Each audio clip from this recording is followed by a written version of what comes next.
Festival कैसे गया आप सब लोगों का फेस्टिवल?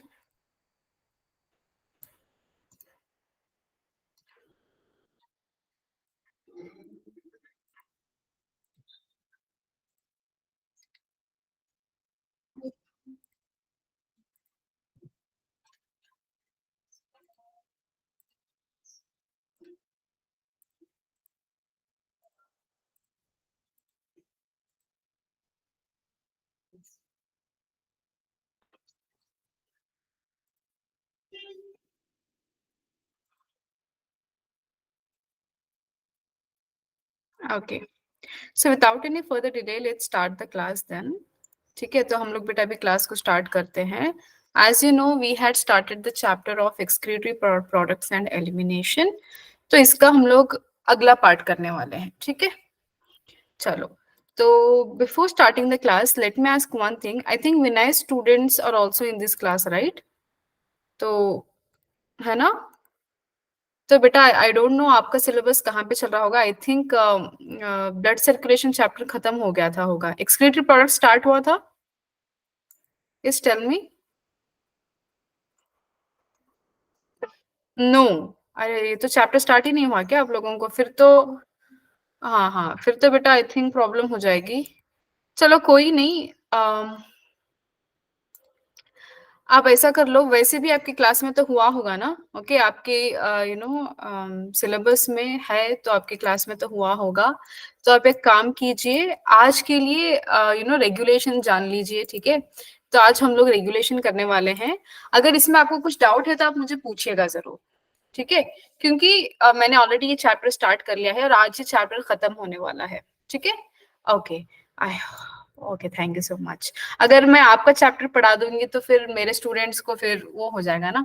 या आई होप यू अंडरस्टैंड। आप भी मेरे स्टूडेंट्स हो, आप सब लोग मेरे स्टूडेंट्स हो।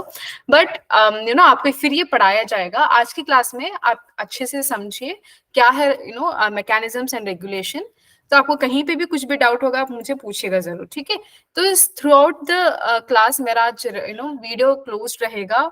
ओके, स्विच ऑफ रहेगा because of you know atmosphere here. यहाँ पे वेदर बहुत बारिश वाला है, बारिश हुई है तो इंटरनेट का फ्लक्चुएशन बहुत ज्यादा दिखने को मिल रहा है। Okay, that is why I have turned of my video only for this class. ठीक है, alright, so let's move ahead. तो बेटा लास्ट क्लास में हम लोगों ने क्या पढ़ लिया था? Okay, so in the last class we had studied about the structure of kidney. Okay, so what are the structures that are really needed in the entire product of excretion. Okay, तो पूरा excretion कराने के लिए क्या क्या जरूरी है वो स्ट्रक्चर्स देख लिए हमने। ठीक है, and we had seen the types of nephrons. ठीक है, नेफ्रॉन का स्ट्रक्चर देखा। ओके, तो नेफ्रॉन में जो आपका ग्लोमेरुलस है वो देखा, रीनल ट्यूब के बारे में देखा। ओके, फिर हमने देखा okay the blood capillaries which are surrounding the nephron. Okay, nephron को सराउंड करके रहने वालों को हमने देखा। ओके, तो पीसीटी और डीसीटी में रहने वाले ब्लड कैपिलरीज को हम कहते हैं पेरिट्यूबुलर कैपिलरीज, एंड जो blood capillary loop of Henle को सराउंड करता है उसको हमने कह दिया था वासा रेक्टा। ठीक है, फिर हमने यूरिन फॉर्मेशन देखा था। उसके बाद हमने काउंटर करंट मैकेनिज्म किया था। ओके, जिन बच्चों को नहीं पता एक बार मैं काउंटर करंट दिखा दूं आपको। ओके, बहुत सारे क्वेश्चंस डाले थे मैंने। हाँ, तो ये मैंने किया था काउंटर करंट मैकेनिज्म। ठीक है, तो इसमें मैंने यूज किया था, आपने देखा था ऑस्मोलैरिटी के बारे में मैंने आपको बताया था, फिर मैंने बताया था आपको loop of Henle and then vasa recta. Okay, तो आपको पता है डिसेंडिंग लूप ऑफ हेनले में okay that loop of Henle is only permeable. Okay, it is only permeable to what? Water. ठीक है, जो असेंडिंग लूप ऑफ हेनले है ये परमिएबल टू सॉल्ट्स है, इनपरमिएबल टू वाटर है।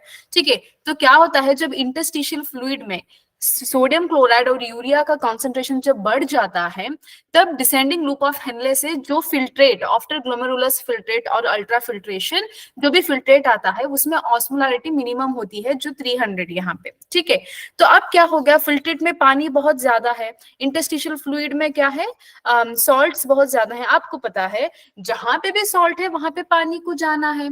ठीक है, तो इंटरस्टिशियल फ्लूइड में सॉल्ट है तो पानी क्या करेगा, D you know descending loop of Henle से पानी पूरा बाहर निकल के 120 तक रीच कर जाएगा। ठीक है, तो अब 120 में रीच करने के बाद ये हाईएस्ट ऑस्मोलैरिटी है जो आपको यू नो एक्सक्रीटरी सिस्टम में दिखता है। ठीक है, अब जब असेंडिंग में जाता है तो क्या होगा, असेंडिंग में जाने के टाइम पर जो भी ओके जो भी यहाँ पे वाटर निकल गया था, वाटर निकल के यहाँ पे ऑस्मोलरिटी एकदम बढ़ गई थी, ये एक कॉन्सेंट्रेटेड फ्लूइड बन गया था। तो अब क्या हो गया, इसको ना अभी कॉन्सेंट्रेटेड फ्लूइड हो गया, तो इसके अंदर से हमको क्या करना है, सोल्यूट्स बाहर निकालना है। अब ये सोल्यूट्स बाहर निकालने के लिए हम ना एक्टिव प्रोसेस करते हैं, मतलब यहाँ पे एटीपी का यूज होता है। ठीक है, तो ascending limb of loop of Henle से जो फिल्ट्रेट जाता है, सो 1200 से 900 600 फिर 300, यहाँ पे क्या होंगे, सोडियम आयोन्स बाहर निकलेंगे। ठीक है, तो ये क्या हो गया, फिल्ट्रेट मूव हो रहा है from left to right, okay, in the loop of Henle. अब हमारा ब्लड के पिलर में ब्लड कैसे मूव कर रहा है, फ्रॉम राइट टू लेफ्ट। तो ये जो ऑपोजिट डायरेक्शन का मूवमेंट है, इसी को हम कहते हैं counter. Counter means opposite, current means flow. तो फिल्ट्रेट एक डायरेक्शन में मूव हो रहा है, उसके ऑपोजिट डायरेक्शन में ब्लड कैपिलरी मूव हो रही है इनसाइड द वैसा रेक्टा। ठीक है, तो अब यहाँ पे देख लो बेटा तुम, क्या हो गया, अब लूप ऑफ हेनले के बाजू फिर इंटरस्टिशियल फ्लूइड है, ये सारा इंटरस्टिशियल फ्लूइड है। ठीक है, अब यहाँ पे near the ascending limb of loop of Henley sodium ion ज्यादा हो गए। ओके, अब सोडियम आयन ज्यादा हो गए तो क्या हो गया, यहाँ पे देख लो तुम, इन वैसा रेक्टा ऑस्मोलरिटी कम है। ठीक है, ऑस्मोलरिटी कम है, तो इसलिए क्या हो जाएंगे, ये जो सोडियम आयन्स हैं ये वैसा रेक्टा में चले जाएंगे। Okay, but this is a passive. Okay, loop of Henle से जो सोडियम निकल रहा है वो एक्टिव है, हम लोग ना एनर्जी यूज करके उसको बाहर निकाल रहे हैं। बट इन द डिसेंडिंग वैसा रेक्टा जो सोडियम अंदर जा रहा है ना, तो ये क्या हो रहा है, ये पैसिव है। ठीक है, तो अब यहाँ पे वैसा रेक्टा में ब्लड है, आपको पता है, तो ऑस्मोलरिटी 300 से लेके 1200 तक जाती है। क्यों, क्योंकि एकदम पूरा इंटरस्टिशियल फ्लूइड में सोडियम था, तो सोडियम सारा आके ब्लड में भर गया। ठीक है, अब एक्सेसिव हो जाने के बाद, ओके, 1200 हो जाने के बाद अब क्या होगा, अब तुम देखो descending limb of loop of Henle के पास पानी है सराउंडिंग में, तो पानी को ये देखेगा तो ये क्या करेगा, अब इसको पता चलेगा ब्लड को, अरे भाई मैंने इतना सोडियम लेके आया था, अब मुझे प्यास लग रही है, मतलब ब्लड को प्यास लग रही है, तो ब्लड क्या करेगा, सराउंडिंग में पानी है तो उसको अब्सॉर्ब करेगा। तो ये क्या हो गया, तो यहाँ पे 1200 से लेके फिर 300 तक यहाँ पे पूरा जो अगल बगल में वाटर है उसको अब्सॉर्ब करेगा। बेटा अभी एक बात याद रखो, पूरे काउंटर करंट मैकेनिज्म में, ओके, ऑस्मोलरिटी मिनिमम 300 होती है, ओके, मैक्सिमम 1200 होती है। ओके, उसके अलावा जो आपका descending limb of loop of Henle है वो परमिएबल टू वाटर है, एंड असेंडिंग जो है वो परमिएबल टू सॉल्ट्स है, वेराज इनपरमिएबल टू वाटर। ठीक है, तो ये चीजें आपको पता होनी चाहिए। फिर क्या होता है, फिर क्या होगा, जैसे समझो इंटरस्टिशियल फ्लूइड में सॉल्ट ज्यादा है, तो डिसेंडिंग लिम्ब अपना पानी डालेगा इंटरस्टिशियल फ्लूइड में। ठीक है, वो डिसेंडिंग में हो रहा है। फिर असेंडिंग में क्या होगा, क्योंकि पानी ज्यादा हो गया था फिल्ट्रेट में, ओके सॉरी, सोल्यूट्स ज्यादा हो गए थे, तो सोल्यूट्स को क्या कर रहा है, ascending limb of loop of Henle वो बाहर डाल रहा है। ओके, लाइक सोडियम, तो सोडियम को बाहर डाल रहा है। अब क्या हो गया, तो ascending limb of loop of Henle के पास सराउंडिंग में सोडियम ज्यादा हो गया, तो इसके बगल में जा रहा है वैसा रेक्टा। अब ये क्या करेगा, इसमें तो ऑस्मोलरिटी कम है ना, तो इसलिए क्या करेगा, not clear, definitely it won't be clear बेटा, क्योंकि मैं बहुत स्पीड में जा रही हूँ। Okay, I am going in a very fast, क्योंकि हो गया है, लास्ट क्लास में मैंने कर लिया है, बस ये रिवीजन किया मैंने, it's done in last class.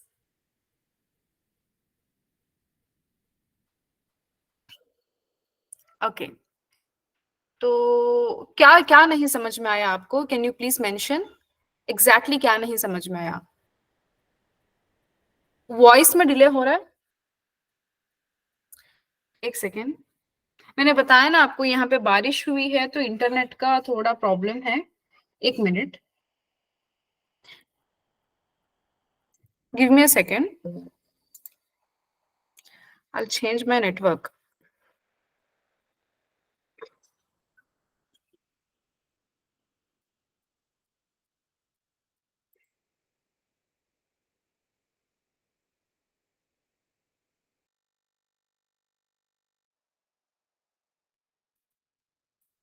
Okay, अभी मेरी आवाज ठीक से आ रही है, is my voice clear now.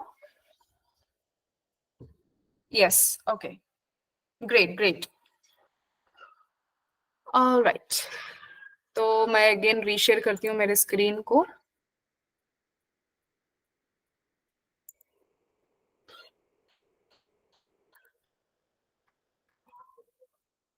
एक सेकेंड,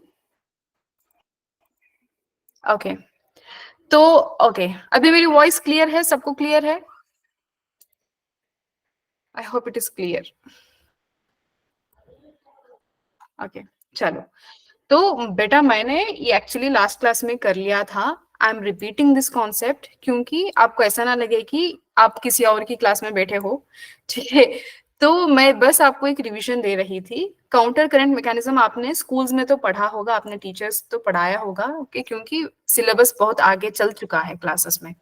तो बेटा मैं आपको क्या बता रही थी, काउंटर करंट मैकेनिज्म में जो काउंटर है वो ऑपोजिट होता है करंट मींस फ्लो, ठीक है। तो लूप ऑफ हेनले से जो ब्लड है, सॉरी जो फिल्ट्रेट है, वो क्या करेगा, डिसेंडिंग से असेंडिंग में जाएगा। तो ये कब होता है, ओके, ये कब होता है, आफ्टर द ग्लोमेरुलर फिल्ट्रेशन और अल्ट्रा फिल्ट्रेशन। अब अल्ट्रा फिल्ट्रेशन क्या है बेटा, ये सब मैंने पढ़ा लिया है, ओके। तो हाई प्रेशर मेंटेन होता है जब एफरेंट आर्टीरियोल से ब्लड ग्लोमेरुलाई में आएगा, ग्लोमेरुलस में उसके बगल में होगा बोमन्स कैप्सूल, बोमन्स कैप्सूल के इनर वॉल में होते हैं पोडोसाइट्स सेल्स। तो पोडोसाइट सेल्स के बीच में होगा फिल्ट्रेशन स्लिट। तो उन फिल्ट्रेशन स्लिट्स के द्वारा सारा जो भी ब्लड के अंदर कंपोनेंट्स हैं वो विथ हाई प्रेशर पूरे आ जाते हैं पीसीटी में, एक्सेप्ट दो, दो जो नहीं आते वो है प्रोटीन्स और हीमोग्लोबिन के सेल्स, ठीक है। अब ये क्या हो गया, ग्लोमेरुलर फिल्ट्रेट एकदम अनबयास्ड प्रोसेस है, इसको समझ में नहीं आता कि क्या किया जाए। तो ये क्या करता है, सारी चीजों को हाई प्रेशर में रहता है ना ब्लड, तो इसको फिल्टर कर देता है। ओके, अभी इतना सब कुछ फिल्टर हो गया तो बहुत सारी चीजें हमारे बॉडी को चाहिए, तो इसीलिए होता है रीएब्जॉर्प्शन। तो रीएब्जॉर्प्शन में क्या होता है, जो PCT loop of Henley DCT में जो फिल्ट्रेट जा रहा है उसमें से जो एसेंशियल सब्सटेंस हैं, जो आयोन्स हैं, जो मिनरल्स हैं, वो वापस से ब्लड की कैपिलरी में जाते हैं, ठीक है। तो ये हो गया। अब जितने कंपोनेंट्स जाते हैं ब्लड में तो उसमें भी कुछ होता है ना, एक्सक्रीटरी वेस्ट उसमें होता है, तो वापस से वो ट्यूबुलर सेक्रेशन करता है, मतलब ब्लड से जो भी एक्स्ट्रा वेस्ट है वो फिर रीनल ट्यूब्यूल को भेजता है, ठीक है। ये सब मैंने करवा लिया था, हो गया है, ओके। तो काउंटर करंट एक डिफिकल्ट लगता है बच्चों को, तो मैंने इसलिए इसको रखा था समझाने के लिए। तो I hope this is clear to you also, ठीक है। तो descending limb of loop of Henle से पानी बाहर निकल रहा है क्योंकि इंटरस्टिशियल फ्लूइड में, मतलब सराउंडिंग्स में सोडियम क्लोराइड एंड यूरिया ज्यादा है, ठीक है। तो इसीलिए जब पानी बाहर निकलेगा तो ये हाईएस्ट ऑस्मोलारिटी में चला जाएगा 1200। अब जब ये filtrate ascending limb of loop of Henle में जाएगा तो तब क्या होगा, तब सोडियम आयोन्स क्या निकलेंगे, वो बाहर निकलेंगे। क्यों, क्योंकि अभी जो फिल्ट्रेट आया है वो एकदम हाई ऑस्मोलारिटी का है, मतलब इसके अंदर बहुत ज्यादा सॉल्यूट्स हैं, ठीक है। तो इसीलिए ये सोडियम को बाहर निकालना बहुत जरूरी है, ठीक है। तो सोडियम्स बाहर यहाँ पे निकल जाते हैं और ये फर्स्ट जो प्रोसेस होता है ना, ये एक्टिव प्रोसेस है, मतलब यहाँ पे एटीपी का यूज होता है, ठीक है। अब लूप ऑफ हेनले के अगल बगल में रहता है इंटरस्टिशियल फ्लूइड, ठीक है। तो अब यहाँ पे तुमने देख लिया लूप ऑफ हेनले से सोडियम निकल रहा है, we are talking about ascending. तो इसके बगल में रहेगा डिसेंडिंग वैसा रेक्टा। वासा रेक्टा क्या है, ब्लड कैपिलरी है जो सराउंड करती है लूप ऑफ हेनले को, ठीक है। एंड वो ब्लड कैपिलरी जो पीसीटी डीसीटी को सराउंड करती है उसको हम कहते हैं पेरिट्यूबुलर कैपिलरीज, ठीक है।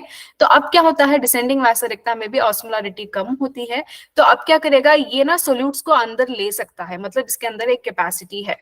तो यहाँ पे आप क्या देखोगे, असेंडिंग लूप ऑफ हेनले अपने सॉल्ट्स इंटरस्टिशियल फ्लूइड में डालेगा, इंटरस्टिशियल फ्लूइड अपना सॉल्ट वापस क्या करेगा, डिसेंडिंग वासा रेक्टा में डालेगा। तो डिसेंडिंग वासा रेक्टा में सोल्यूट्स बढ़ जाएंगे तो 1200 हो जाएगा, हाईएस्ट ऑस्मोलारिटी आएगा। फिर क्या हो जाएगा यहाँ पे, क्योंकि वाटर मॉलिक्यूल्स यहाँ पे असेंडिंग वासा रेक्टा के अगल बगल में बहुत ज्यादा थे, तो पानी क्या करेगा, जो बाहर से इंटरस्टिशियल फ्लूइड से फिर असेंडिंग वासा रेक्टा में जाएगा, ठीक है। तो क्योंकि यहाँ पे फ्लो फिल्ट्रेट का हो रहा है from left to right and blood का हो रहा है राइट टू लेफ्ट, तो इसी ऑपोजिट करंट फ्लो को हम कहते हैं काउंटर करंट मैकेनिज्म, ठीक है। तो यहाँ पे याद रखने वाली बात इतनी ही है, डिसेंडिंग लूप ऑफ हेनले में ये इसको हम कहते हैं कॉन्सेंट्रेटिंग लिम्ब, क्योंकि यहाँ से परमिएबल ये जो लिम्ब है डिसेंडिंग लूप ऑफ हेनले का, ये क्या करेगा, ये परमिएबल टू है वाटर, मतलब ये वाटर को बाहर निकालता है। कोई भी चीज पानी को बाहर निकालने के बाद क्या बन जाती है, कॉन्सेंट्रेटेड बन जाती है, तो इसीलिए डिसेंडिंग लूप ऑफ हेनले को कॉन्सेंट्रेटिंग लिम्ब कहते हैं, ठीक है। तो डाइल्यूटिंग लिम्ब इसका ऑपोजिट है असेंडिंग लूप ऑफ हेनले। क्यों, क्योंकि ये है permeable to salts but impermeable to water, मतलब असेंडिंग लूप ऑफ हेनले में सिर्फ सोडियम ही बाहर जा सकता है, सॉल्ट्स ही बाहर जा सकते हैं, पानी बाहर नहीं जा सकता, ठीक है। तो इसीलिए वो जाता है, तो उसके हिसाब से सारा ये काउंटर करंट फ्लो चलता रहता है, ठीक है। तो ये सारी चीजें मैंने कर ली थी लास्ट क्लास में, क्योंकि मेरे क्लास में भी बच्चे दूसरी रीजन के हैं, तो इसलिए मैंने बस एक आपको रिवीजन दे दिया था, ठीक है। चलो। हाँ, तो मैंने आपको बताया ना, आपको पोडोसाइट्स यही है वो पोडोसाइट्स। ठीक है, तो podocytes will be present in the inner wall of Bowman's capsule. Bowman's capsule की इनर वॉल में होते हैं। ये क्या करते हैं बेटा, ग्लोमेरुलर फिल्ट्रेशन या फिर अल्ट्रा फिल्ट्रेशन जब हाई प्रेशर में होता है तो वहां पे इनके बीच में होता है फिल्ट्रेशन स्लिट। तो यहाँ से सारे कंपोनेंट्स ना पीसीटी के अंदर जाते हैं थ्रू द बोमन्स कैप्सूल। ठीक है, तो एक क्वेश्चंस थे, प्रीवियस ईयर क्वेश्चंस मैंने किए थे। कब की क्लास में? संडे की क्लास में। ओके, संडे जो मैंने किया था, ये मिक्चुरेशन के ऊपर क्वेश्चंस है। मिक्चुरेशन भी मैंने करवा लिया था। ठीक है, देन मिक्चुरेशन के सारे प्रोसेसेस मैंने बता दिए थे। ठीक है, चलो, तो आज की क्लास में हम लोग क्या करने वाले हैं? आज की क्लास में बेटा हम लोग करने वाले हैं रेगुलेशन। ओके, तो हम लोग क्या करने वाले हैं? Regulation of kidney function. ठीक है, तो ये बहुत इंपॉर्टेंट है। यूजुअली मेरे जो एक्सपीरियंस है उसमें मैं फील करती हूँ कि इस चैप्टर से, ओके, जो एक्सक्रीशन का चैप्टर है, इसमें से दो ही चीजें ऐसी हैं जो बच्चों को बहुत डिफिकल्ट लगती हैं। एक है काउंटर करंट मैकेनिज्म, दूसरा है रेगुलेशन ऑफ किडनी फंक्शन। तो इसीलिए मैंने मतलब जो भी यहाँ पे हैदराबाद और शिलोंग रीजन के बच्चे हैं उनको काउंटर करंट मैकेनिज्म समझाया। अभी हम लोग रेगुलेशन पे चलते हैं। ठीक है, तो बेटा जो भी रेगुलेशन ऑफ किडनी फंक्शन है ना, तो ये क्या है देख लो। Okay, so it is done by hormonal feedback mechanisms involving hypothalamus, glomerular apparatus and heart. अभी मैं बताऊंगी क्या क्या चीजें हैं ये। ठीक है, एक एक करके हम लोग देखेंगे। बस आपको ओवरऑल ये जानना है, जो भी किडनी का फंक्शन होता है ना, उसका रेगुलेशन मतलब क्या कम करना है, क्या ज्यादा करना है, किसको कैसे मैनेज करना है, इसको हम कहते हैं रेगुलेशन। ये रेगुलेशन चलता है हार्मोनल फीडबैक से। मतलब कुछ हार्मोन्स ऐसे हैं जो ये फंक्शन को परफॉर्म करने में हेल्प करते हैं। ठीक है, चलो, तो इसके अलावा और क्या हो सकता है? चेंजेस इन ब्लड वॉल्यूम या फिर ब्लड फ्लूइड वॉल्यूम या फिर आयोनिक कॉन्सेंट्रेशन, ये सारी चीजें बेटा मैटर करते हैं in the regulation of kidney function. कैसे मैनेज करते हैं, आज की क्लास खत्म हुए तक आपको समझ में आ जाएगा सारी चीजें। ठीक है, चलो, तो पहला देखो बेटा, रेगुलेशन ऑफ किडनी फंक्शन में आपके सिलेबस में क्या पढ़ना है? आपको पढ़ना है बेटा तीन चीजें। ठीक है, तीन चीजें पढ़ना है। एक आपको एडीएच का मैकेनिज्म पढ़ना है, रेगुलेशन पढ़ना है। दूसरा आपको पढ़ना है रास मैकेनिज्म। तीसरा आपको पढ़ना है एएनएफ। ठीक है, जिसको हम कहते हैं, ओके, आगे जाके मैं बताऊंगी। ऑलराइट, चलो, तो इन तीनों में सबसे पहले अभी हम लोग पढ़ने वाले हैं, दैट इज एडीएच। ओके, तो एडीएच को बेटा कॉमनली हम कहते हैं anti diuretic hormone. Okay, anti diuretic hormone. तो अब जिन बच्चों को डायूरेसिस क्या है नहीं पता, let me tell you. Diuresis means excess urination. ठीक है, यूरिनेशन ज्यादा होता है तो उसको हम कहते हैं डायूरेसिस। ठीक है, तो एंटी डायूरेटिक हार्मोन का दूसरा नाम भी है वैसोप्रेसिन। ओके, तो वैसोप्रेसिन का क्या मतलब है? Vaso means vessel, pressin means constriction, constrictor. Okay, constriction होना मतलब दबना, डायलेशन होना मतलब रिलैक्स होना या खुलना। ठीक है, let me tell you, constriction मतलब समझ लो ऐसे हो रहा है, कंस्ट्रिक्ट हो रहा है। ओके, डायलेशन मतलब ऐसे एकदम रिलैक्स हो रहा है। Alright, so this is constriction, this is dilation. तो भी क्या होगा, ब्लड वेसल जब कंस्ट्रिक्ट होता है तो उसको हम कहते हैं, या फिर प्रेशर अप्लाई होके इनसाइड वॉल्स मूव होते हैं, उसको भी हम लोग कंस्ट्रिक्शन कहते हैं। ठीक है, तो यहाँ पे देख लो, एडीएच हार्मोन ये क्या काम करता है? ओके, सो एडीएच का बेटा काम सिंपल है। ये ना प्रिवेंट करता है एक्सेसिव लॉस ऑफ वाटर को। ओके, हमारे बॉडी में हम लोग कितना पानी पीते हैं ना, वो सारा ही पानी है ना, वो यूरिन में नहीं जाता। कुछ ना मेटाबॉलिज्म के लिए यूज होता है, कुछ ना फिल्टर होता है, बहुत कुछ अलग अलग चीजें होती हैं। तो उसमें क्या होता है, अब क्या होगा, जो भी हमारे बॉडी से लॉस ऑफ वाटर होता है in the form of urine, उसको प्रिवेंट करने में हेल्प करता है। ठीक है, इसके अलावा क्या करेगा, it increases the reabsorption of water in DCT and सीटी। बेटा मैंने जब भी पढ़ाया है आपको एब्जॉर्प्शन के बारे में, तब मैंने आपको बताया था, ओके, जो रीएब्जॉर्प्शन होता है इन द यूरिन फॉर्मेशन, उसके जो 3 स्टेप्स हैं, उसमें सेकेंड स्टेप में जो रीएब्जॉर्प्शन होता है, वहां पे पीसीटी में सबसे ज्यादा रीएब्जॉर्प्शन होता है। ठीक है, पीसीटी में सबसे ज्यादा होता है, and then loop of Henle में भी होता है। ऑलराइट, जो डीसीटी एंड सीटी है, ओके, डीसीटी मतलब डिस्टल कन्वोल्यूटेड ट्यूब्यूल्स एंड सीटी मतलब जो कलेक्टिंग ट्यूब्यूल्स कहते हैं वो। ओके, तो डीसीटी एंड सीटी में बेटा फैकल्टेटिव होता है। ओके, मैंने आपको बताया था पीसीटी लूप ऑफ हेनले में ऑब्लिगेट होता है, डीसीटी एंड सीटी में फैकल्टेटिव होता है। इसका मतलब क्या बेटा, फैकल्टेटिव मतलब बॉडी ना देखती है कौन सी सिचुएशन में है, क्या है कंडीशन, बीपी है, हाई है या लो है, ठीक है, पानी की अमाउंट सफिशिएंट है या नहीं है, तो उसके हिसाब से फंक्शन करता है डीसीटी एंड सीटी। बट जो पीसीटी है, proximal convoluted tubule sorry and loop of Henley, ये तो बेटा ये रीअब्जॉर्प्शन करने ही करने वाले हैं, ठीक है, ये करेंगे ही करेंगे, दैट इज ऑब्लिगेट। ऑब्लिगेट मतलब कंपल्सरी, फैकल्टेटिव मतलब एज अ ऑप्शन। ऑलराइट, चलो, तो दूसरा क्या करता है बेटा, वैसो कंस्ट्रिक्शन करता है। वैसो कंस्ट्रिक्शन से क्या होता है, बीपी इंक्रीज होता है। बेटा बीपी क्या है, blood pressure. Okay, so what is blood pressure, आप देख लो, कोई भी एक ब्लड वेसल है, ओके, कोई भी एक ब्लड वेसल है, तो अब क्या होगा, जब इन वॉल्स को अंदर की तरफ आप मूव करेंगे तो कंस्ट्रिक्शन होगा। जब कंस्ट्रिक्शन होगा तो अंदर के ब्लड को पास करने के लिए या फिर फ्लो करने के लिए ज्यादा प्रेशर डालने की जरूरत पड़ती है। जब ज्यादा प्रेशर डालते हैं तो इसी से तो ब्लड प्रेशर बढ़ता है। ओके, ब्लड प्रेशर का मतलब आपको क्या पता है, यही तो है। ओके, हमारे ब्लड के वेसल्स में अगर ब्लड फ्लो के लिए ज्यादा प्रेशर लगाना पड़े बॉडी को, एंड ज्यादा प्रेशर लगाना पड़े हमारे हार्ट को, ताकि पंप कर सके, बहुत दूर तक ब्लड लेके जाए सारे बॉडी तक, तो इसी को हम ब्लड प्रेशर कहते हैं। ठीक है, तो अब क्या होगा, एडीएच का काम क्या है, वैसो कंस्ट्रिक्ट कराना ताकि बीपी को बढ़ा सके।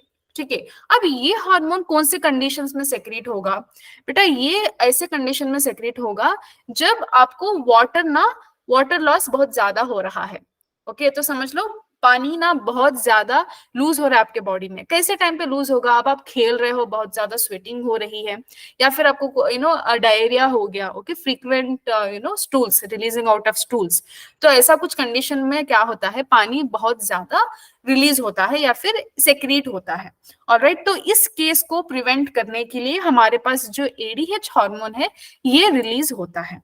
ठीक है, अब इस एडीएच हार्मोन को प्रोड्यूस कौन करेगा, इसको प्रोड्यूस करने वाला है हाइपोथैलेमस। बेटा you might have read about the hypothalamus. Okay, ये एक पार्ट ऑफ ब्रेन है। ठीक है, ब्रेन में एक बहुत छोटा सा पार्ट होता है हाइपोथैलेमस। आप आगे जाके चैप्टर्स में पढ़ने वाले हो, ठीक है, जो हार्मोनल चैप्टर है वहां पे आप जाके इसको बहुत डिटेल में पढ़ने वाले हो। ठीक है, तो हाइपोथैलेमस ये हार्मोन बनाता है, that is anti diuretic hormone. And इसको रिलीज कौन करता है बेटा, देयर इज अ डिफरेंस, बनाने वाला हाइपोथैलेमस है, रिलीज करने वाला वो है पोस्टीरियर पिट्यूटरी ग्लैंड। ठीक है, ऐसे भी क्वेश्चंस बहुत बार कंफ्यूजिंग होते हैं बच्चों को। ठीक है, प्रोड्यूस करने वाला है हाइपोथैलेमस, सेक्रीट करने वाला या फिर रिलीज करने वाला है पिट्यूटरी ग्लैंड। ठीक है, so this you must know very clearly. Alright, तो ये हो गया एंटी डायूरेटिक हार्मोन। अब हम देखते हैं कि ये काम कैसे करता है। ठीक है, so how this functions. Alright, तो क्या होता है ना, हमारा जो भी ब्लड वेसल्स हैं, ठीक है, हमारे जो भी ब्लड वेसल्स हैं, तो उन ब्लड वेसल्स में ना बेटा होते हैं ऑस्मो रिसेप्टर्स। ओके, सो ऑस्मो रिसेप्टर्स का काम क्या था है, क्या काम होता है कि ब्लड में जो भी ऑस्मोलैरिटी है उसको डिटेक्ट करना। ठीक है बेटा, ऑस्मोलैरिटी क्या है, मैंने आपको बहुत बार अभी तक बोल दिया है। ठीक है, osmolarity is nothing but, okay, कोई भी एक सोल्यूशन है तो उसमें नंबर ऑफ सोल्यूट्स कितने हैं पर लीटर में कहते हैं हम लोग। ठीक है, अगर एक सोल्यूशन में सोल्यूट्स ज्यादा निकले तो वो ज्यादा हाई ऑस्मोलैरिटी है, अगर सोल्यूट्स कम निकले कोई सोल्यूशन में तो वो कम ऑस्मोलैरिटी है। ठीक है, तो अब क्या होगा बेटा, तो ऐसे ऑस्मोलैरिटी ऑफ ब्लड को डिटेक्ट करने के लिए हमारे पास होते हैं ब्लड के वॉल में ऑस्मो रिसेप्टर्स। ठीक है, अब ये ऑस्मो रिसेप्टर्स क्या करेंगे, समझ लो एक ऐसी कंडीशन है जो धूप का महीना है, समर सीजन है। ओके, वहां पे क्या होगा, during summers when osmolarity is high. Okay, osmolarity high का मतलब क्या है, आपके ब्लड में सॉल्ट कॉन्सेंट्रेशन बहुत ज्यादा है, मतलब सोडियम का अमाउंट बहुत ज्यादा है। जब सोडियम का अमाउंट यहाँ पे ज्यादा है तो क्या कंडीशन दिखाती है, ये दिखाती है बेटा हाइपरटोनिक सोल्यूशन। हाइपरटोनिक मतलब you know in a solution when there is more number of salts we call it as hypertonic solution. In a solution when there is less number of salts उसको हम कहते हैं hypotonic solution. ठीक है, isotonic वो है जो solution में सेम नंबर ऑफ सोल्यूट्स है and then same number of water molecules हैं, उसको आइसोटोनिक कहते हैं। बेटा आई थिंक आपकी क्लास में ना वो ट्रांसपोर्टिंग प्लांट्स का चैप्टर नहीं किया गया होगा क्योंकि उसको नीट से निकाल दिया गया है। ठीक है, तो अगर वो चैप्टर आप पढ़ते तो ये सब चीजें आपको और अच्छे से क्लियर होती। खैर मैंने भी आपको बता दिया अभी। ओके, तो अब क्या हो रहा है आपके ब्लड में, समर का सीजन है, हाइपरटोनिक कंडीशन है, ठीक है, सॉल्ट का कॉन्सेंट्रेशन बहुत ज्यादा है ब्लड में। तो अब क्या करेंगे, ब्लड की वॉल में ऑस्मो रिसेप्टर्स हैं, ये सिग्नल भेजेंगे हाइपोथैलेमस को। क्या सिग्नल भेजेंगे, अरे देखो भाई ब्लड का कॉन्सेंट्रेशन बहुत ज्यादा बढ़ गया है, ऑस्मोलिटी बढ़ गई है, तुम कुछ करो। ओके, कौन सिग्नल भेजता है, ऑस्मो रिसेप्टर हाइपोथैलेमस को। अब हाइपोथैलेमस क्या करेगा, hypothalamus produce the ADH hormone. Okay, तो हाइपोथैलेमस एडीएच हार्मोन बनाएगा एंड पोस्टीरियर पिट्यूटरी ग्लैंड उसको रिलीज करेगा। ठीक है, तो अब ये जो रिलीज हुआ एडीएच है, ये इफेक्ट कहाँ पे दिखाएगा, ये इफेक्ट दिखाएगा डिस्टल कन्वॉल्यूटेड टिब्यूल में और कलेक्टिंग टिब्यूल में। ठीक है, तो ये इफेक्ट जब डीसीटी और सीटी में दिखाएगा तो इसका इन्फ्लुएंस क्या होगा। ओके, तो इसका इन्फ्लुएंस ये होता है कि वाटर रीएब्जॉर्प्शन बढ़ जाता है। क्यों, क्योंकि बॉडी में सॉल्ट कॉन्सेंट्रेशन ज्यादा हो गया है तो पानी को भी रखना जरूरी है ना। ओके, मैंने आपको बहुत बार बोला है, देखो बॉडी ना हमेशा इक्विलिब्रियम को मेंटेन करने की कोशिश में लगी रहती है। अगर सॉल्ट ज्यादा है तो पानी की ज्यादा जरूरत है। अब आप यूरिनेशन के थ्रू इतना पानी निकालोगे तो बॉडी का क्या ही बनेगा, है ना। तो इसीलिए सॉल्ट कॉन्सेंट्रेशन ज्यादा है बॉडी में तो वाटर को रिटेन करना पड़ता है। वाटर रिटेन करने का कौन सा प्रोसेस है यूरिन फॉर्मेशन में, आपने देखा यूरिन फॉर्मेशन में वो होता है reabsorption. Okay, in the loop of Henle, to be precise descending loop of Henle. ठीक है, तो डिसेंडिंग लूप ऑफ हेनले क्या करेगा, रीएब्जॉर्प्शन को बढ़ा देगा। ओके, इससे क्या होगा, यूरिन के फॉर्मेशन में वाटर का कॉन्सेंट्रेशन बहुत कम होगा या फिर यूरिन ही कम बनेगा। ठीक है, तो ये कब होता है, ये तब होता है जब आपके ब्लड में ऑस्मोलरिटी बहुत ज्यादा हो। ठीक है, अभी समर्स में होता है। अब आप मुझे पूछोगे मैम विंटर्स में क्या होगा, विंटर्स में तो देखो बेटा आपके बॉडी में वाटर लेवल नॉर्मल है, सॉल्ट लेवल नॉर्मल है। ठीक है, अब सॉल्ट लेवल ज्यादा नहीं है आपकी बॉडी में तो क्या होगा, एडीएच रिलीज नहीं होगा। ठीक है, एडीएच रिलीज करने के लिए एक इंपॉर्टेंट फैक्टर क्या है बेटा, increase in salt concentration. Okay, salt concentration summer में ज्यादा होता है, क्यों, क्योंकि बार बार पसीना होता रहता है ना, तो सॉल्ट बढ़ जाता है इसीलिए।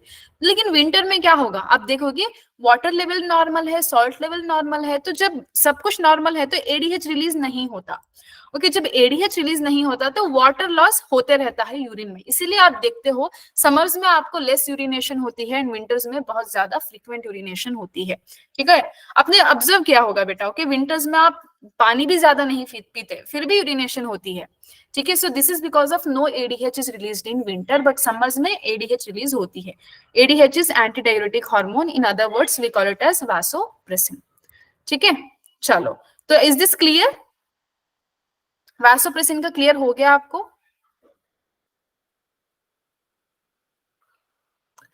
ओके, ऑलराइट, चलो, तो दूसरा मैं आपको क्या बताना चाहती थी, दैट इज रास। ओके, तो रास क्या है बेटा, ये रास एक अनदर रेगुलेशन है ऑफ किडनी फंक्शन। ठीक है, तो रास में आप देखोगे बेटा द रास जो है ना, ये कुछ वर्ड्स हैं, उन वर्ड्स के फर्स्ट लेटर को मिला के इन्होंने बना दिया रास। ठीक है, तो रेनिन है, एंजियोटेंसिन है, ऑल्डोस्टेरॉन है, aldosterone and then S is for system.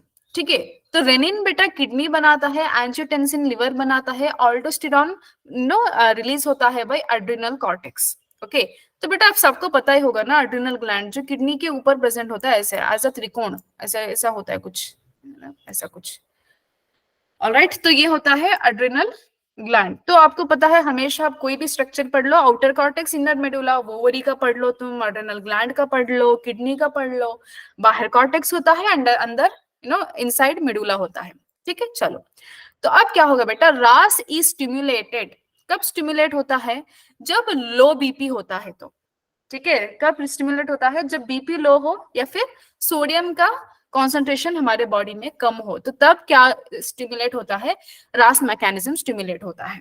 ठीक है, तो रास का फंक्शन क्या है बेटा, ओके, रास क्या करेगा, देखो बॉडी में ब्लड प्रेशर कम है तो ऑटोमेटिकली ब्लड प्रेशर बढ़ाएगा ना, बॉडी में ब्लड वॉल्यूम को ज्यादा करेगा एंड देन ब्लड प्रेशर को बढ़ाएगा। ठीक है, तो आपने एडीएच में क्या देखा, एडीएच में क्या होता है, आपने एक second, I will go back, आपने एडीएच में क्या देखा बेटा, यहाँ पे ये एकदम अलग है। ठीक है, ये अलग है, बट यहाँ पे आप देख रहे हो, यहाँ पे समर्स में आप, मैंने जो बताया था ना, आप सिर्फ वहां पे ही कंपैरिजन कर सकते हो। ठीक है, तो क्यों, क्योंकि यहाँ पे देखो इसका भी फंक्शन क्या है, बीपी को बढ़ाना। ओके, बीपी को बढ़ाना, बट इसका तरीका अलग है। ओके, यहाँ पे एडीएच के थ्रू बीपी को बढ़ाया जाता है।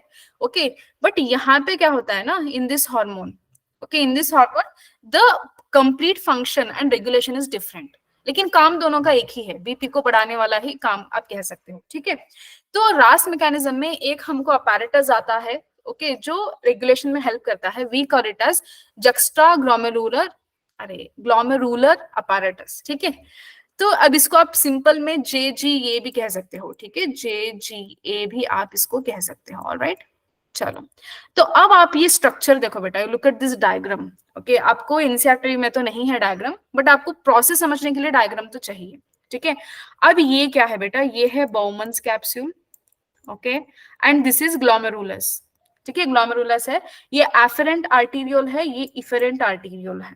ठीक है, तो अब क्या है देखो बेटा, इस एफरेंट और इफेरेंट आर्टीरियोल के एकदम बगल में एक टाइप के सेल्स हैं जिसको हम कहते हैं लासीस सेल। ओके, LACI, लासीस सेल है। ओके, जिसका फंक्शन अभी तक हमको नहीं पता। ठीक है, लेकिन इसके बगल में ना एक यहाँ पे ट्यूब गई है। ओके, तो ट्यूब कौन सी है बेटा, DCT है। ओके, आप ऐसा मत पूछो कि मैम नेफ्रॉन में तो DCT राइट साइड बहुत दूर होता है। ऐसा नहीं होता बेटा, आपको स्ट्रक्चर समझाने के लिए हम लोग ऐसे दूर दूर पिक्चर को ड्रॉ करते हैं। ठीक है, बट आप एक अल्टीमेट एक नेफ्रॉन का डायग्राम देखोगे तो ना बहुत कॉम्पैक्ट स्ट्रक्चर है, ट्यूब्यूल्स इधर से उधर निकले हुए होते हैं। ठीक है, तब यहाँ पे तुम जो देख रहे हो ना, ये DCT है, डिस्टल कन्वोल्यूटेड ट्यूब्यूल है, इसका आप ट्रांसवर्स सेक्शन देख रहे हो। ठीक है, अब इस ट्रांसफर सेक्शन में क्या होगा, आप इसका जब सेक्शन निकालोगे तो आपको यहाँ पे स्पेशलाइज्ड सेल्स मिलेंगे जिनका नाम है मैक्युला डेंसा सेल्स। दिख रहा है आपको, ये मैक्युला डेंसा सेल्स हैं। ठीक है, ये एक टाइप के सेल्स हैं जो आपको याद रखना है। अब ये जो मैक्युला डेंसा सेल्स है ना, these are simple columnar epithelium cells. कौन से सेल्स हैं, सिंपल कोलमनार एपिथेलियम सेल्स हैं। अब ये क्या क्या करेंगे या फिर क्या इनका रोल है, देखो बेटा, these cells detect in sodium level in blood. Okay, sodium level को डिटेक्ट करते हैं, जैसे जैसे मैंने आपको बताया था हमारे ब्लड में कैसे ऑस्मो रिसेप्टर्स हैं, इसी तरीके से हमारा DCT में मैक्युला डेंसा सेल्स हैं। अब ये मैक्युला डेंसा सेल्स क्या करेगा, ये सोडियम लेवल को डिटेक्ट करेगा। ठीक है, अगर सोडियम लेवल कम है, ओके, अगर सोडियम लेवल कम है तो ये सिग्नल देगा JGC को टू सेक्रेट रेनिन। अब JGC कौन है मैम, JGC है ये अफेरेंट आर्टेरियोल के सेल्स जिनको हम कहते हैं juxta glomerular cells. Okay, apparatus है बेटा, एंटायर स्ट्रक्चर को हम अपैरेटस कहते हैं। अपैरेटस में मैक्युला डेंसा सेल भी आएगा, DCT के सेल भी आएगा, ओके, JGC भी आएगा, but JGC is different. Okay, ये अलग है, ये एफरेंट आर्टेरियोल के सेल्स को कहते हैं। ठीक है, अब आपको तो पता है रास मैकेनिज्म, जब बीपी कम है तो तब स्टिमुलेट होगा। अब मैक्युलर डेंसा सेल्स हैं, वो क्या करेंगे, डिटेक्ट करेंगे, ओके, ताकि सोडियम का लेवल कम है।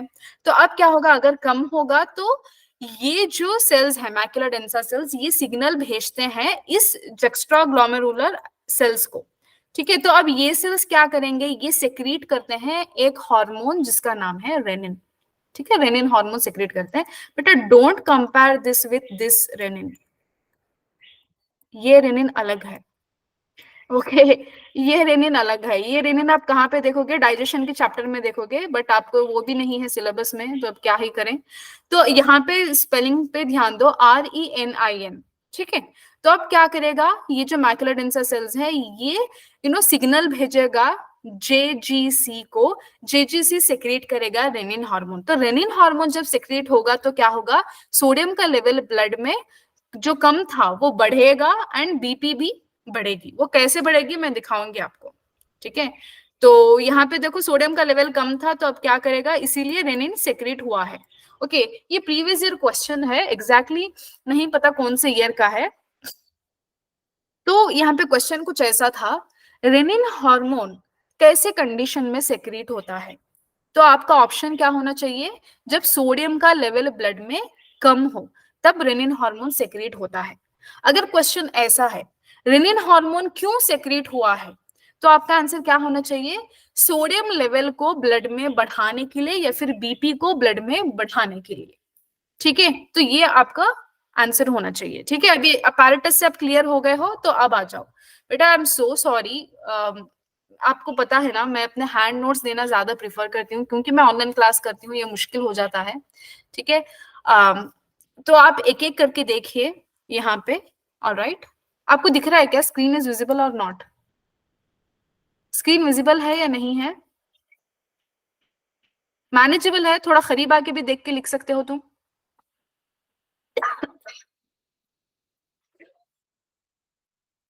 Nobody saying anything. ओके, चलो। यहाँ पे देखो बेटा, किडनी है। ओके, तो किडनी में क्या हो रहा है? As I have told you, yes ma'am, okay, thank you Shamila. तो किडनी में क्या हो रहा है?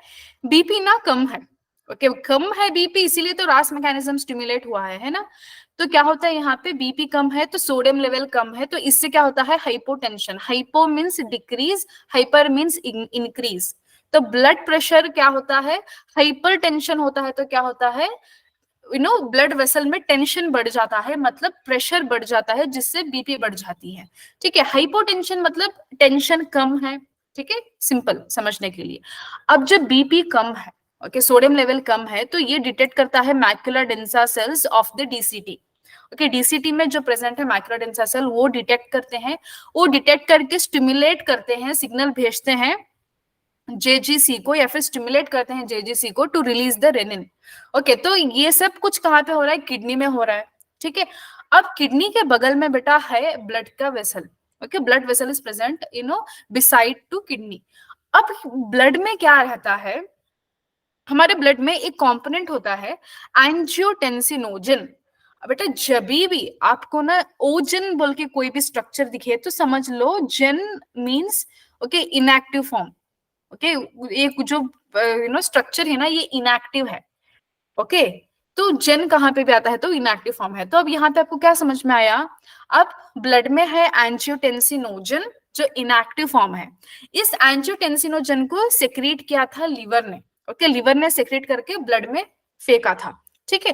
अब ये जो एंजियोटेंसिनोजन है, ये इनएक्टिवेट इनएक्टिव से एक्टिवेट हो जाता है by the stimulation of renin. Okay, जो रेनिन किडनी में सेक्रेट हुआ था, ये रेनिन इन फर्दर स्टिमुलेट करता है एंजियोटेंसिनोजन को।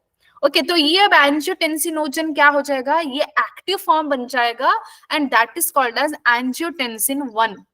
ओके, अब ये जो एंजियोटेंसिन 1 बना है ना, ये अब हम इसको कहते हैं वैसोकंस्ट्रिक्टर।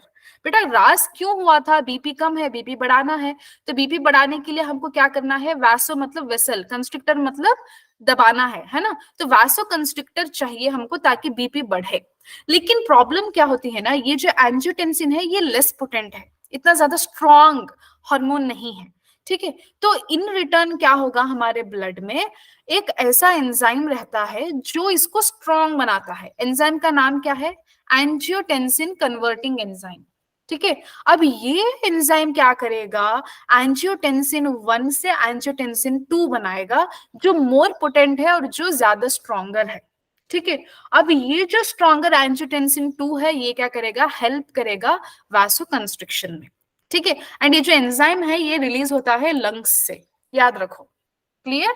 अब अब ये जो एंजियोटेंसिन 2 बना है हमारे ब्लड में, ये कहाँ कहाँ पे इफेक्ट दिखाएगा, ये इफेक्ट दिखाएगा डायरेक्टली ऑन ब्लड वेसल।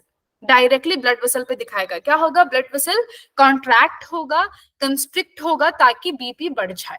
तो अल्टीमेटली क्या हो गया, ब्लड प्रेशर बढ़ गया। इसीलिए तो रास मैकेनिज्म शुरू हुआ था, है ना?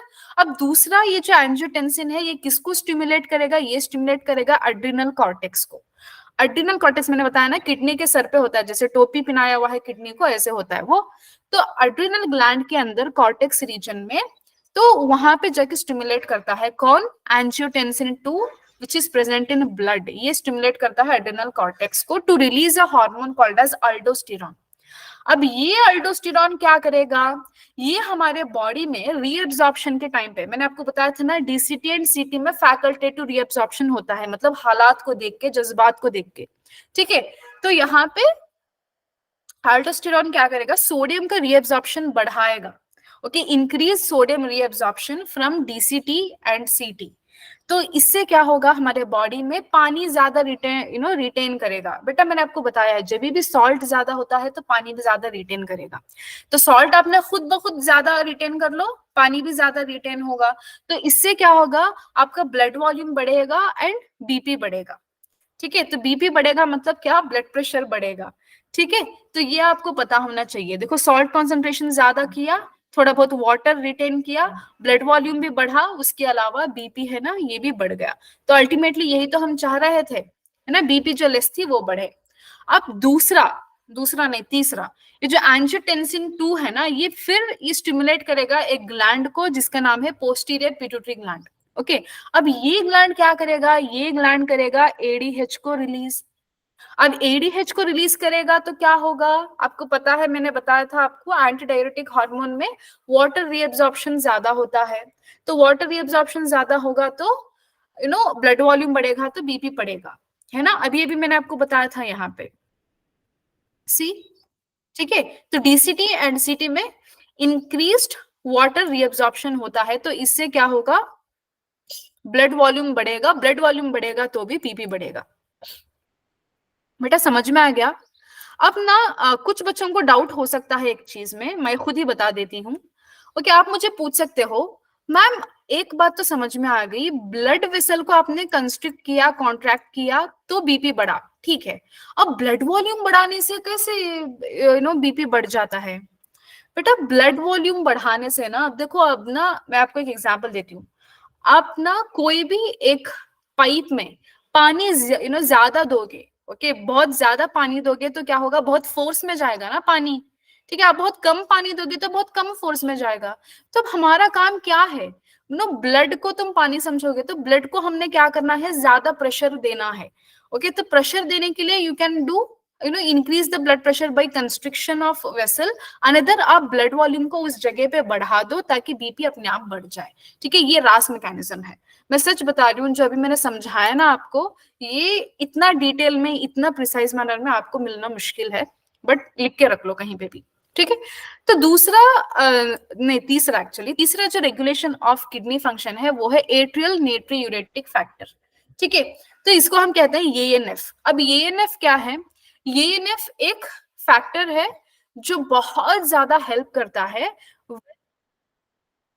When there is increase in BP. बेटा अब तक हमने क्या देखा, ओके, हमने एडीएच देखा जो वाटर को रिटेन करके रखता है। ठीक है, हमने रास देखा, रास में क्या हुआ था, ओके, तो रास में क्या हुआ था बेटा, तो रास में बीपी कम था। ओके, बीपी कम था तो इससे हमने बीपी को बढ़ा लिया। तो रास क्यों हो रहा है, ब्लड प्रेशर को बढ़ाओ। ओके, हमारा अल्टीमेट एम है ब्लड प्रेशर को बढ़ाना। ठीक है, बट जो एएनएफ है ना, ये इसका उल्टा काम करता है। Okay, always remember ANF is antagonistic to RAS, मतलब ये ऑपोजिट काम करता है रास के। ठीक है, तो एएनएफ कहाँ से सेक्रेट होता है, बाय द एट्रियल वॉल्स। बेटा एट्रियल वॉल्स वो हैं जो हार्ट के वॉल्स होते हैं। ठीक है, तो ये आप समझ लो नाउ। सो फंक्शन क्या है एएनएफ का, when blood pressure is high और सोडियम लेवल इज हाई, मतलब जब हाइपरटेंशन हो जाता है तो तब क्या होगा, हमारे जो हार्ट के मसल्स हैं, ओके, जो हमारा हार्ट के मसल्स हैं वो बेटा एक हार्मोन रिलीज करते हैं या फिर एक फैक्टर रिलीज करते हैं जिसका नाम है एएनएफ। अब ये एएनएफ क्या करेगा, सप्रेस करेगा रास मैकेनिज्म को। रास मैकेनिज्म को सप्रेस करने में क्या होता है, सोडियम एंड वाटर का लॉस होता है यूरिनेशन में। रास में क्या हुआ था, सोडियम भी रिटेन हुआ था, वाटर भी रिटेन हुआ था। ओके, इसीलिए यूरिन में सोडियम एंड वाटर लॉस नहीं हुआ था, या फिर इन अदर वर्ड्स यूरिन ही फॉर्मेशन कम हुआ था, है ना।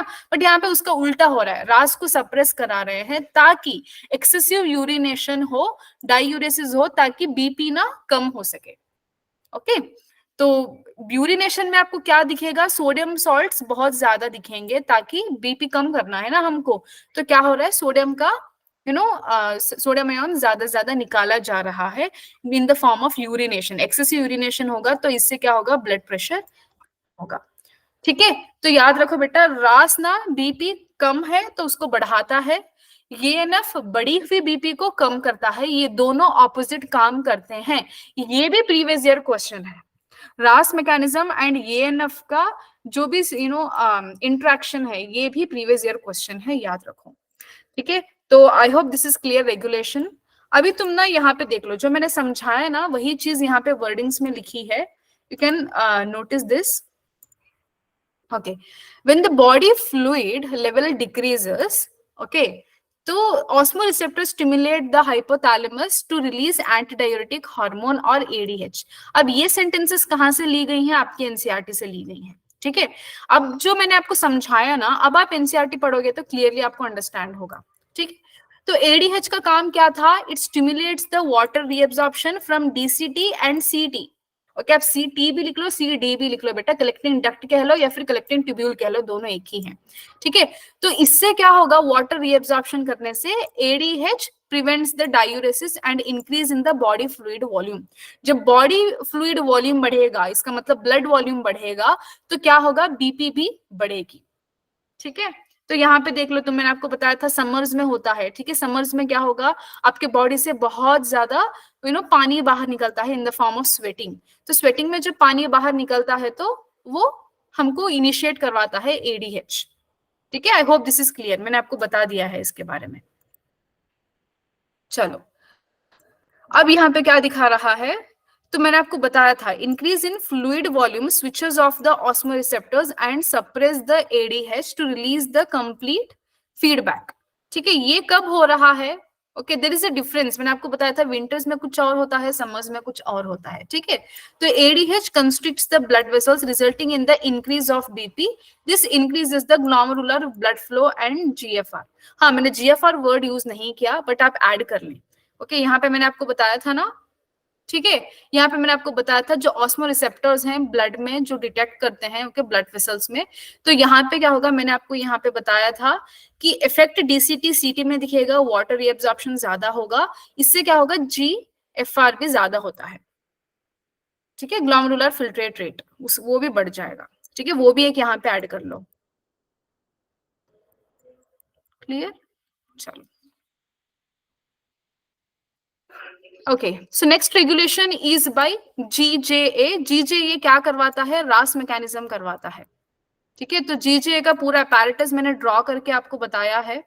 ऑलराइट, तो देख लो. So there is a special sensitive region called as juxtaglomerular apparatus formed by the modification of DCT में. Okay, तो DCT का मैंने आपको सेक्शन दिखाया, तो वहां पे भी आपको देखने को मिलेगा. ठीक है. And the afferent arteriole at the location at their contact. ठीक है. तो पूरा apparatus क्या क्या चीजों से बना था मैंने आपको बताया था. Macula densa cells of DCT, juxtaglomerular cells, and then जो ऊपर जो लोसाई सेल्स हैं, ओके सॉरी, यहाँ पे मैंने आपको दिखाया था ना, लासी सेल्स, लोकाई नहीं, लासी सेल्स. तो ये सारे मिला के अपैरेटस बनाते हैं.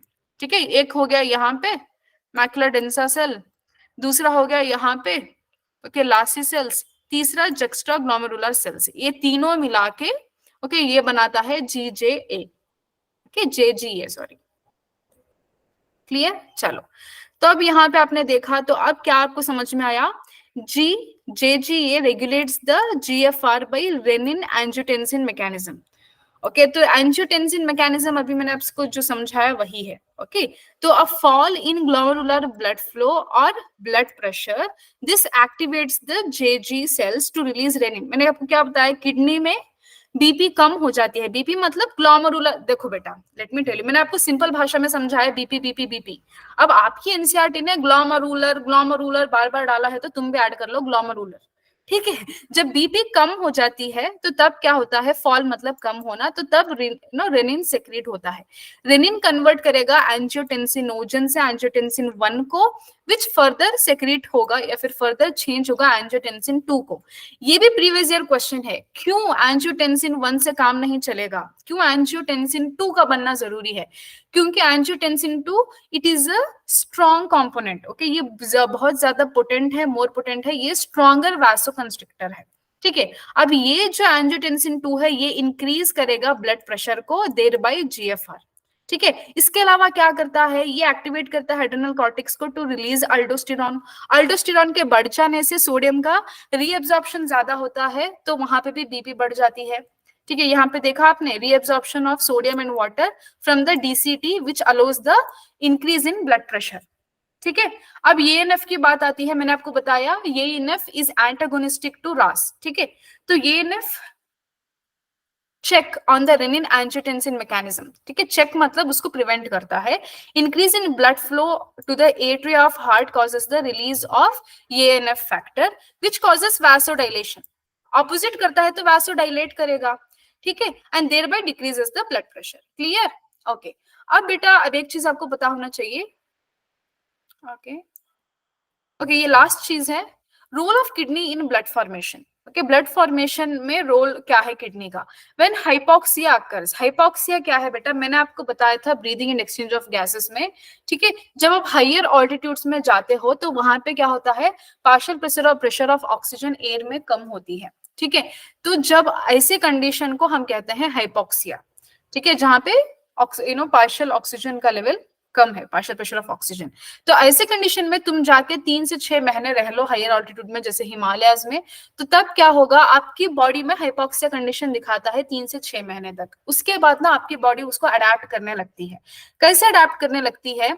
आपकी बॉडी में ना, ओके, ये हाइपोक्सिया कंडीशन स्टिमुलेट करती है किडनी को ताकि वो एरिथ्रोपोइटिन को रिलीज करे। ओके, एरिथ्रोपोइटिन क्या करता है, ये स्टिमुलेट करता है रेड बोन मैरो को। इस रेड बोन मैरो से क्या होता है, आरबीसी का प्रोडक्शन हमारे बॉडी में बढ़ जाता है, ठीक है। आप इसीलिए आप देखोगे जो नॉर्मल हम प्लेन्स में रहते हैं, हमारे बॉडी में आरबीसी सेल्स कम होते हैं with compare to those people who live in a higher altitude. Okay, आप हिमालयस के लोगों को देख लो, ठीक है, वो लोग कितने गोरे गोरे रहते हैं, ओके, उनके पास ब्लड भी बहुत ज्यादा होता है, ओके, तो इसलिए उनके गाल एकदम पिंकी पिंकी रहते हैं, ओके, जिससे उनको चीक पाउडर लगाने की कोई जरूरत ही नहीं होती, ठीक है। तो यहाँ पे देख लो, जो नॉर्मल हमने देखा था breathing and exchange of gases में 4 to 5 मिलियन पर mm³ होता है, ओके, आरबीसी का काउंट, बट आप हायर ऑल्टीट्यूड में चले जाते हो तो वो 8 मिलियन बन जाता है, ठीक है। कमिंग टू डिसऑर्डर्स, डिसऑर्डर्स बेटा आप ये बहुत इजी, आप देखते ही समझ सकते हो, ठीक है। यूरेमिया क्या है? Accumulation of urea in blood due to the malfunction of kidney. Okay, तो हमारे ब्लड में यूरिया का लेवल ज्यादा हो जाता है तो इससे किडनी फेल्यूर हो जाता है, ठीक है। Then renal calculi, so whatever you are seeing in this picture are the real kidney stones, ठीक है, ये रियल किडनी स्टोन्स देख रहे हो आप पिक्चर में, ठीक है। सो स्टोन्स और insoluble mass of crystallized salts formed within the kidney, तो इसको हम कहते हैं रीनल कैल्कुलाई या फिर kidney stones in common language, ठीक है। दूसरा बेटा ग्लोमेरुलो नेफ्राइटिस, ओके, जहां पे भी आइटिस वर्ड आता है ना तो please do remember this disease is due to inflammation, inflammation को इंडिकेट करता है आइटिस, ठीक है। तो यहाँ पे क्या हो रहा है, ग्लोमेरुलस का इन्फ्लेमेशन हो रहा है, क्लियर? चलो देन अब हीमोडायलिसिस क्या है? ओके, हीमोडायलिसिस क्या है बेटा, आपको मैं बताती हूँ। अगर आपका ना किडनी फेल्यूर होता है तो आपको बचाने के एक चांस है, क्या? ट्रांसप्लांटेशन करना। अब ट्रांसप्लांटेशन करने के लिए सबसे बेटर ऑप्शन है आपका, अगर ट्विन ब्रदर है तो उसका ले लो, या फिर आपके पेरेंट्स का ले लो किडनी, या फिर कोई रिलेटिव का, या फिर कोई फ्रेंड्स का जो डोनेट करना चाहे, तो डोनेशन करके किडनी का ट्रांसप्लांट कराना वो एक परमानेंट सोल्यूशन है। बट सब लोगों को ऐसे डोनर्स नहीं मिलते, ये बहुत मुश्किल प्रोसेस है, तो इसीलिए एक प्रोसेस कहते हैं जिसको डायलिसिस कहते हैं। ये बेस्ड ऑन पेशेंट्स कंडीशन होता रहता है, ठीक है। कुछ लोगों को कंप्लीट टाइम पर डायलिसिस में रखा जाता है, कुछ लोगों को हफ्ते में 1 बार करवाते हैं, हफ्ते में 2 बार करवाते हैं, क्योंकि उनकी किडनी नॉर्मल फंक्शनिंग नहीं करती, ठीक है। तो क्या है बेटा dialysis? It is the process of removal of urea in patients with uraemia. Okay, जिन पेशेंट्स में यूरिया का लेवल बढ़ जाता है तो उसको निकालने का प्रोसेस करते हैं यूरिया का, ठीक है। सो डायलिसिंग यूनिट है जिसको हम आर्टिफिशियल किडनी कहते हैं, ठीक है, मतलब ये किडनी का ही काम करता है बट वो आर्टिफिशियल किडनी है। ओके, इसमें क्या होता है, एक सेलोफान ट्यूब होता है, ठीक है। तो cellophane tube is surrounded by a fluid, okay, जिसको हम लोग डायलाइसिंग फ्लूइड भी कहते हैं। तो इसका कॉम्पोजिशन क्या होता है ना बेटा, इसमें ना it has same composition of plasma except nitrogenous waste, मतलब इसमें सब कुछ है जो प्लाज्मा में होना चाहिए वो सब कुछ है, लेकिन नाइट्रोजनस वेस्ट नहीं है। क्यों नहीं है?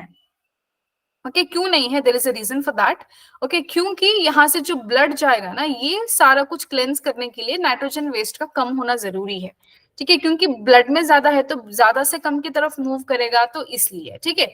तो blood drain from the convenient artery is pumped into the dialysing unit after adding N anticoagulant like heparin.